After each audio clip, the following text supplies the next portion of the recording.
Maligayang pagbabalik sa Rai Movie Recaps. Narito na naman po tayo para sa isa na naming magandang pelikula na pinamagatang Anaconda na napalabas noong 2025. Kaya't ano pa ang ating hinihintay? Sit back, enjoy and relax labyo. Nagsimula ang kwento sa kaibuturan ng kagubatan ng Amazon kung saan ang isang babaeng nagngangalang Ana at ang kanyang kasama ay nangangailangan ng bangka upang maipagpatuloy ang kanilang paglalakbay. Ngunit biglang umalangaw-ngaw ang mga kakaibang ingay mula sa gubat sa kanilang paligid. Isa itong unggoy. Lumingon si Ana sa kanyang kasama at sinabing ang mangyayari sa hinaharap ay magpapabago sa kanilang buhay magpakailanman. Nag-iisa siyang sumulong, ngunit may nagmamasid sa kanya. Dalawang figure ang nakasunod malapit sa likuran ni Ana, at pagkatapos ay isa sa mga humahabol sa kanya ang nahuli ng isang higanteng ahas sa Anaconda. Lumipat ang eksena sa isang lalaking nagngangalang Doug McAllister na naghahanda ng isang matinding aksyon para sa isang strip, ngunit samabad ang magkasintahang nakikinig sa kanya. Ito ang kanilang video sa kasal na tinutukoy niya, at tiyak na hindi ito ang nasa isip nila. Gusto nila ng isang matamis at romantikong pelikula sa kasal. Sumagot si Doug na nabanggit nila na mahilig sila sa horror at naisip niyang makakagawa siya ng isang espesyal na bagay. Pinatahimik siya ng magkasintahan. Hindi ito pelikula, ito ay isang video ng kasal.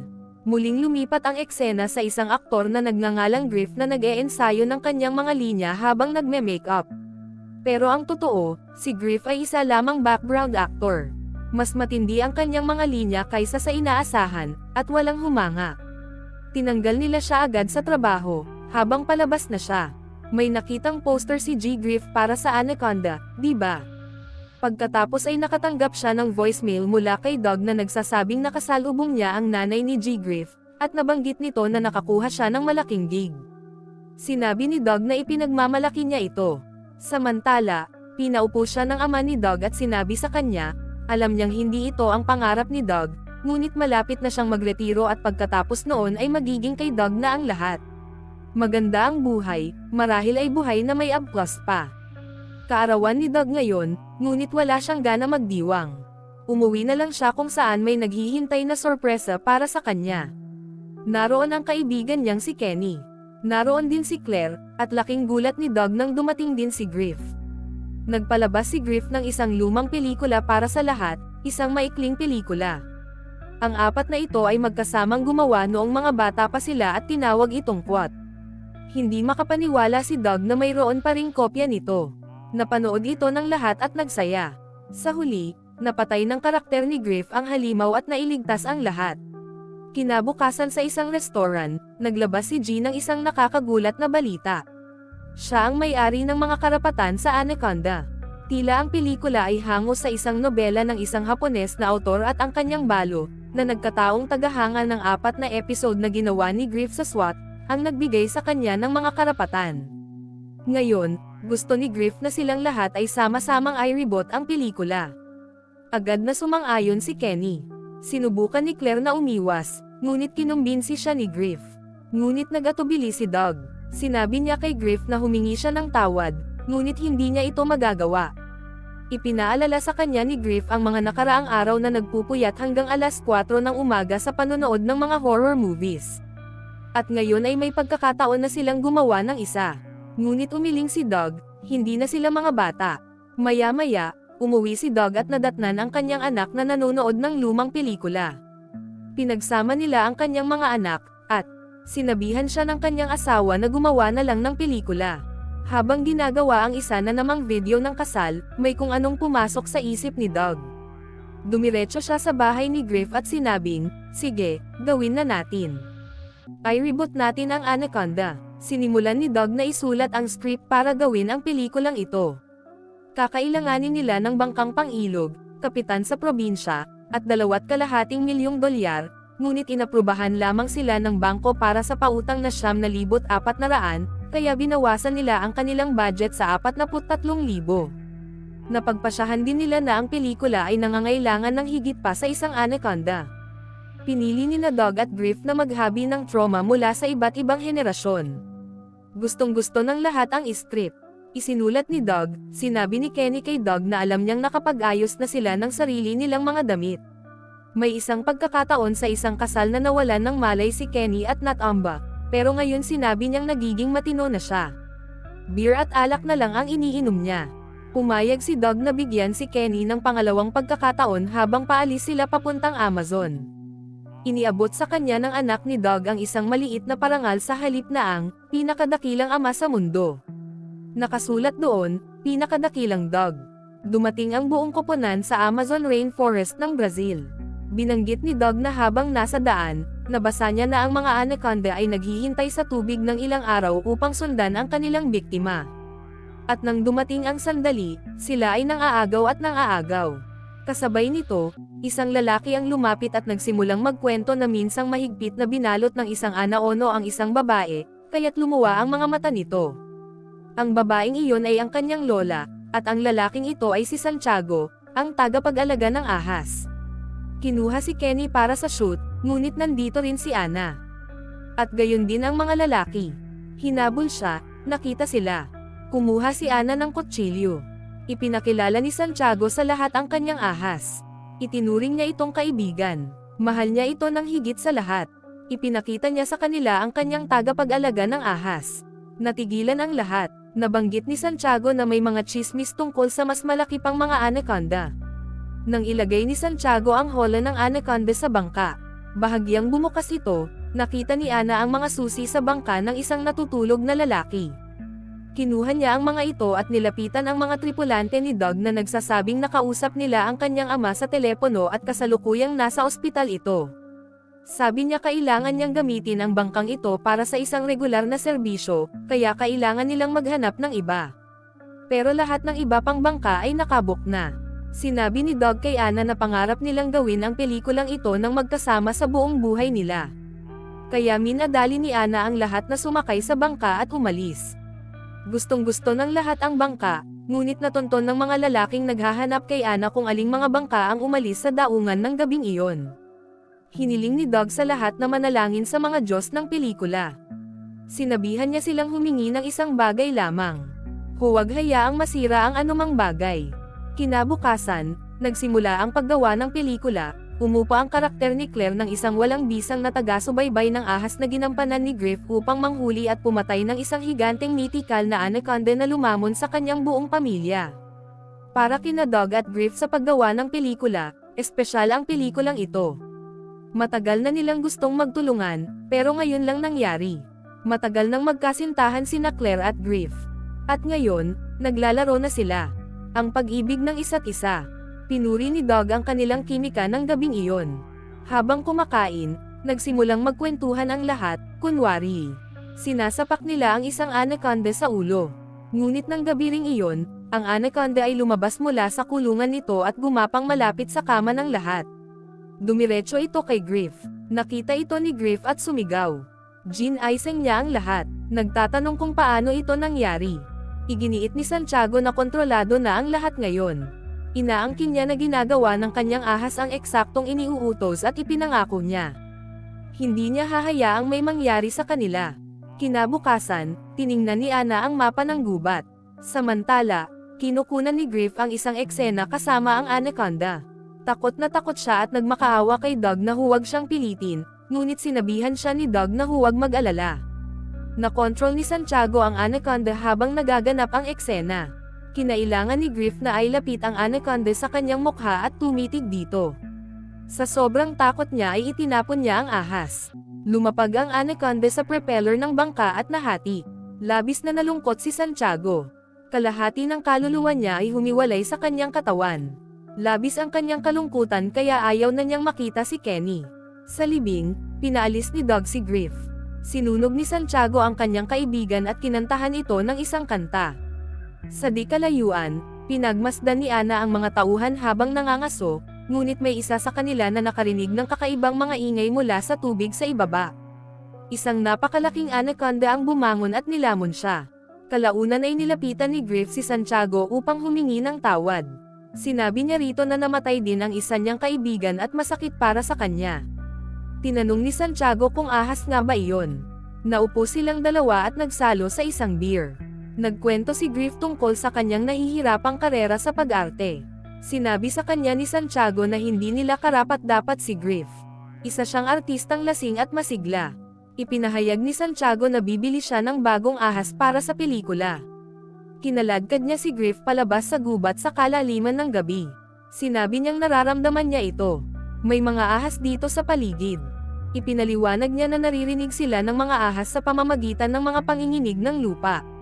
Bawat hakbang nila ay inilalapit sila. Naghiwalay sina Santiago at Griff at tumungo sa iba't ibang direksyon. Lumingon si Griff at wala na si Santiago nang hindi inaakalang tumakbo si Griff. Samantala, may ahas sa malapit si Santiago na humawak sa kanya mula sa ilalim ng tubig. Nagmamadaling bumalik si Griff at sinabi kay Doug ang lahat ng sinasabi ni Doug. Tiniyak niya na babalik si Santiago na may dalang isang higanteng ahas. Ngunit kung hindi siya babalik agad, hahanapin nila siya. Ngunit pagkatapos ng isang oras na walang senyales ng Santiago, nagsimulang magpanik si Griff. Samantala, ininom na ni Kenny ang mga gamot ni Santiago. Nagsimula siyang magsabi ng mga kalokohan. Sinabihan ni Doug ang lahat na kailangan nilang hanapin si Santiago. Tumungo silang lahat sa kailaliman ng gubat. Sa harap nila ay nakaupo ang isang lumang camper van sa kabilang panig ng gubat, ang mga lalaking nangangaso. Hindi siya nakita ni Ana sa bangka. Nagpasya silang hanapin siya sa gubat. Pumasok ang mga tripulante sa camper van. Nakarinig si Griff ng ingay sa labas ng isang bangkay, nahulog sa bubong ng van, at pagkatapos ay nagkaharap sila sa higanteng anaconda. Sumigaw si Ana na kailangan na nilang umalis, pero ayaw humandar ng van. Sabi ni Kenny, malamang nasira ang relay. Nasa ilalim ito ng hood, at hindi ito kayang ayusin ni Kenny ng mag-isa. May problema siya sa paningin. Pinagalitan siya ni Doug. Sabi niya ay nagiging matino na siya. Nagtalo sina Griff at Doug kung sino ang lalabas. Sa huli, si Doug ang may gawa nito. Binuksan niya ang hood ng mahina hanggat maaari, umaasang hindi maririnig ng anaconda. Ngunit sa sandaling sumaranang, malakas ang hood. Umatake ang anaconda, bahagya na lamang nakabalik si Doug sa loob ng van. Napakalaki ng anaconda na parang dinosauro. Nang sandaling iyon, isang grupo ng mga siklista ang nagsimulang habulin sila. Binalaan sila ni Ana na huwag huminto. Sila ay mga ilegal na manero ng ginto. Pinaputukan ng mga manero ang van. Bumunot ng baril si Ana at gumanti ng putok. Nakatakas silang lahat at nakabalik sa bangka, ngunit may isang lalaking naghihintay doon na nakatutok ang baril sa kanila, at nagtatanong kung nasaan siya. Palihim na lumapit si Ana sa likuran niya at ibinaba siya. Sinabi niya sa lahat na kaya niya silang ilabas dito. Ang kailangan lang nilang gawin ay magpatuloy sa pagtungo sa hilaga. Sinabihan siya ni Doug na iuwi na lang sila. Pero ayaw umuwi ni Griff nang walang dala. Labis ang kanyang paghihirap. Tiningnan ni Doug ang parangal na ibinigay sa kanya ng kanyang anak, at bigla na lang may pumasok na ideya sa kanya. Isinulat ni Doug ang script para maisama si Ana. Kinabukasan, ipinakita niya ito sa lahat. Paano kung habang nangangaso ng anaconda, nakasalubong nila ang isang napakagaling na tao sa isang hindi kapani-paniwalang paghahanap upang ilantad ang mga manero ng ginto. Ngayon, lalabanan nila ang anaconda at ang mga manero ng ginto. Gustong-gusto ng lahat ang ideya. Sabi ni Griff, maaaring maging parangal ang pelikulang ito. Sabi ni Doug, tapusin na natin ang pelikulang ito. Isinama nila si Ana sa pelikula, ngunit ang bagong direksyon na ito ay hindi isinama ang mga karakter ni Claire at Griff, at wala sa kanila ang natuwa tungkol dito. Kinabukasan, nang tawagin ni Doug si Griff, hindi pa nga ito naliligo. Mapait na iminungkahi ni Griff na palitan nila ng pangalan ang pelikulang Anaconda. Ipinaalala niya kay Doug na nandito lang siya dahil sa kanya. Kung hindi, si Doug ay kinukunan pa rin ng mga video ng kasal ng mga sandaling iyon. Isang malaking bangka ang dumaan. Isang crew ang kumukuha ng ribot ng Anaconda at lumabas ang katotohanan. Ang Sony ang may-ari ng mga karapatan sa Anaconda, hindi si Griff. Galit na galit si Doug. Hiniling niyang malaman kung bakit nagsinungaling si Griff. Inamin ni Griff na nagsinungaling siya, kaya sana kasama niya si Doug sa paggawa ng pelikula. Kung wala ang kasinungalingang iyon, hindi sana ito ginawa ni Doug. Tinanggal siya ni Doug sa trabaho. Sumagot si Griff na hindi siya maaaring tanggalin ni Doug sa trabaho dahil nagbitiw na siya kagabi. Kinuha ni Griff ang kanyang mga gamit, tumalon sa isang maliit na bangka at lumipad. Sinubukan siyang pigilan ni Claire, ngunit hindi siya nakinig. Tumungo siya patungo sa Sony Cruise Boat, ngunit tuluyan na itong nawasak. Nakita ni Griff ang isang batang babae na sumisigaw ng tulong bago pa siya makagawa ng kahit ano. Nilunok ng anaconda ang buong Griff fleece niya. Samantala, nagpasya si Doug na ipagpatuloy ang pag-shoot nang wala si Griff. Sabi niya, magbabago ang mga plano, at bahagi iyon ng paggawa ng pelikula. Pero pagkatapos ay itinutok ni Anna ang baril sa lahat at inutusan silang bumaba sa bangka. Pinatakbo niya silang tatlo papasok sa gubat. Pagbalik sa bangka, nadatnan ni Griff na wala na ang kanyang kaibigan. Ang natitira na lang ay isang baril sa mas malalim na bahagi ng gubat. Pinilit sila ni Anna na hilahin ang mga sako palabas ng tubig. Sa loob ng mga sako ay ginto. Si Anna ang tunay na menor de edad. Maya-maya lang ay may sumulpat na lalaki at tinutukan siya ng baril. Isa itong pulis na kanina pa siya tinutugis, pero mula sa malayo. Hindi alam ito ni Griff. Binaril niya ang pulis. Sinabi ni Doug kay Griff na binaril niya lang ang isang pulis. Kinuha ni Anna ang baril at pinatay ang pulis. Nakatutok ang baril sa iba pa nilang kasama, ngunit inagaw ni Claire ang baril mula sa kanya, at agad na sumabog ang anaconda mula sa tubig at nilunok si Anna. Lahat ay nagpapaalis ng asong kagat ng gagamba. Hindi siya makagalaw. Sabi ni Kenny, kailangan nilang umihi sa kagat. Sabi ni Griff, tuyot na ang buto niya. Inamin din ni Kenny na hindi niya kaya. Mahiyain siya. Hindi siya pwedeng pumunta sa publiko. Sinimulan na siyang hikayatin ng lahat. Kaya mo itong gawin, hayaan mong damaloy ito. Pero kailangan din ni Kenny ng upuan. Nakaupo lang siya kaya niyang umihi. Kaya si Griff ang naging upuan niya pagkatapos ng maraming pagsisikap. Sa wakas ay naiihi na ni Kenny si Doug. Nagdiwang ang lahat habang sumusulong. Sinabi ni Doug kay Griff na matagal na siyang nagseselos dito dahil sa paggawa ng bagay na hindi niya kailanman nagawa, ngunit nang sandaling iyon ay dinakip ng anaconda si Doug at nilunok. Tumakas ang lahat, labis ang paghihirap ni Griff. Nilinlang niya si Doug na pumunta rito at ngayon ay patay na ito. Sabi ni Kenny, may malaking bukirin sa unahan at ang bangka nila ay nasa kabilang panig. Pero hindi sila basta-basta makakatawid. Masyado itong lantad. Kailangan nila ng pang-abala. Maya-maya lang ay may narinig silang mga ingay sa malapit. Malapit na ang anaconda. Doon nila natagpuan ang bangkay ni Doug. Tiningnan ni Kenny ang pulso nito. Tumingin kay Doug at sinabing, baka si Doug ang nakakaabala. Kung kakalad ka rin nila siya papunta sa bukid at itali ang isang baboy ramo sa kanyang likod, mas mahihirapan siyang lumunin ng ahas. Samantala, makakatawid ang iba sa kanila. Ikinabot ni Kenny ang baboy ramo kay Doug. Itinulak niya ang isang ardilya sa bibig ni Doug at sinabing, gustong-gusto ng mga ahas ang karne ng ardilya. Nagsimula silang tumakbo patawid sa bukid. Lumapit ang ahas kay Doug, ngunit nang dumilat si Doug, buhay na siya. Ang iba ay sumisigaw mula sa malayo. Ang anaconda ay nasa likuran niya. Tumakbo si Doug. Kahit papaano ay iniiwasan niya ang ahas. Pagkatapos, ang baboy ramo na nakatali sa kanyang likod ay nagising. Sinimulan nitong subukang kagatin siya. Ngunit agad na nilunok ng anaconda ang utong ng ahas. Sa isang himala, nakaligtas si Doug. Tinanong niya kung kaninong ideya ang ardilya. Sinubukan ni Kenny na tawagin itong isang desisyon ng grupo, ngunit alam ni Doug na mas tama ito. Patuloy silang gumagalaw at napadpad sa Sony Cruise set. Ito ay tuluyang nawasak. Nakahanap si Griff ng walkie-talkie. May sumagot mula sa kabilang dulo.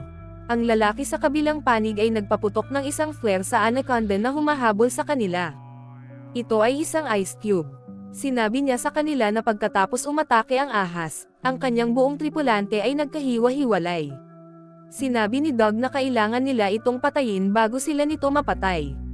Tinanong nila si Ice Cube kung paano nila papatayin ang ahas sa kanyang script, ngunit hindi ito natapos ng kanilang manunulat. Nagsimula silang mag-shoot gamit lamang ang kalahating script. Ang alam lang ng Ice Cube ay naglalagay sila ng mga pyrotechnics sa buong lugar. Alam ni Kenny kung paano magsindi ng mga pyro. Sinabi ni Ice Cube na kailangan niyang hanapin si J-Lo sa Salts, pero bago siya umalis, humingi ng selfie ang lahat. Nagsama-sama silang kumuha ng group picture. Iniabot sa kanila ni Ice Cube ang isa sa mga baril niya. Ngayon, bubuksan ni Claire ang mga generator. Si Kenny ang hahawak sa mga camera at si Griffin. Aakitin ni Doug ang anaconda papunta sa pyro zone at pasabugan ito. Sumakay sina Doug at Griff sa isang golf cart. Narinig nila ang anaconda sa likuran nila, ngunit nanggagaling ito sa gilid. Sinimulan nitong habulin ang kanilang cart. At pagkatapos ay nawalan ng signal si Kenny sa mga pyro. Nagmamadali sina Claire at Kenny na ibalik ito sa online. Sa sandaling makapasok ang anaconda sa pyro field, pinindot ni Griff ang buton. Walang nangyari. Hindi ito gumagana. Napagtanto ni Kenny na nakalimutan niya itong buksan. Sumabog ang mga pyro at natupok ang anaconda. Nagdiwang ang lahat. Nakaligtas sila, ngunit buhay pa ang anaconda at naipit ang kanilang golf cart. Narating nila ang dead end. Dumulas ang mga anaconda papunta sa kanila. Kinuha ni Griff ang baril at humakbang paarap dito. Tulad ng sa pelikula, ginawa nilang mga anak niya, pinaputok niya ang isang pampasabog gamit ang flare gun. Sumabog ang anaconda, pero buhay pa rin ang ulo nito. Sinaksak ni Doug ang ulo ng anaconda. Ginawa niya ito gamit ang parangal na ibinigay sa kanya ng kanyang anak. Patay na ang anaconda. Nakaligtas silang lahat. Inilabas nila ang kanilang pelikulang hindi awtorisado. Siyempre, ilegal ito kaya hindi sila naipalabas sa mga sinehan. Agad silang binigyan ng Sony ng sulat ng pagtigil at pagtigil. Nagpakasal sina Claire at Griff. Hinayaan nilang idirekta ni Doug ang kanilang video sa kasal kalaunan. Isang babae ang bumisita kay Doug. Gustong-gusto niya ang mga pelikulang hindi awtorisado ni Doug kaya gusto niyang siya ang mag-direct ng awtorisadong anaconda. Tungkol naman kay Santiago, nakaligtas din ito kahit papaano. At dito na nga nagtatapos ang pelikula natin para sa araw na ito. Maraming salamat sa panonood.